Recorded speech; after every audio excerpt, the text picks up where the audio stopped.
Cost of groceries has left many Aussies going hungry, with basic items like frozen veggies and juice almost doubling in just the past 3 years. Now, the staggering increases have seen more and more families turn to food charity services, but there's been so much demand that organisations are now really struggling to keep up. So to tell us more is Food Bank Queensland CEO Jess Watkinson. Morning to you. In the past year, 3.7 million Aussie households have faced food insecurity. What is that? That is a huge number, isn't it? We're talking the combined households of both Sydney and Melbourne who are experiencing food insecurity.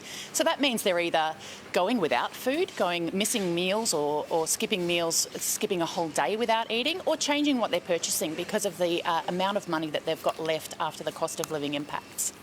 It's really difficult to gauge, Jess, just how many more Australians are experiencing this, but you're on the front line. Are you seeing more Aussies coming in there and saying, hey, I just need help? Yes, through our direct service delivery around Australia and through our member charities, we are hearing that there is an increase in demand, and we're also seeing that there is an increase in people who have never actually accessed food relief before, who are coming in and who are experiencing food insecurity for the first time.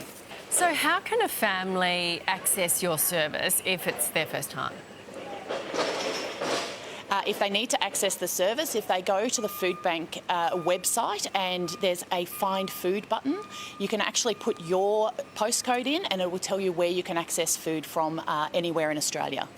What about just families who might be lucky enough to be in the other end of the position and be able to help? Is there a way that they can do that?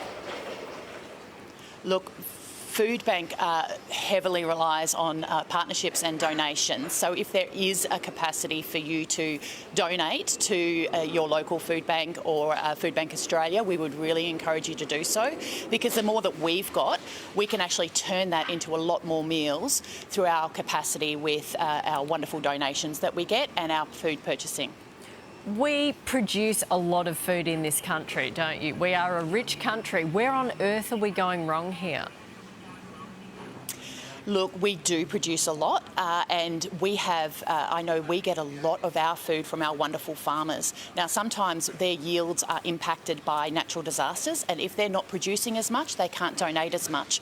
But also, there's no incentives for them to donate. So at a national level, we are advocating with other food relief charities and organisations for a tax incentive to encourage those donations to occur, rather than that food going to waste when it's perfectly edible.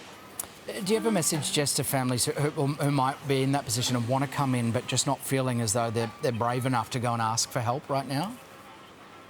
Yeah, we do know that a lot of people who do need some food, they need to access food relief, are not doing so. So we would encourage you to do that. You can do that through through the Find Food tab on our website, and we would encourage you to do so because we know all of these cost of livings, increased rent, increased mortgages, the cost of fuel and the cost of groceries is impacting households, and food is a human right. You need to be able to access that food, and we encourage you to do so.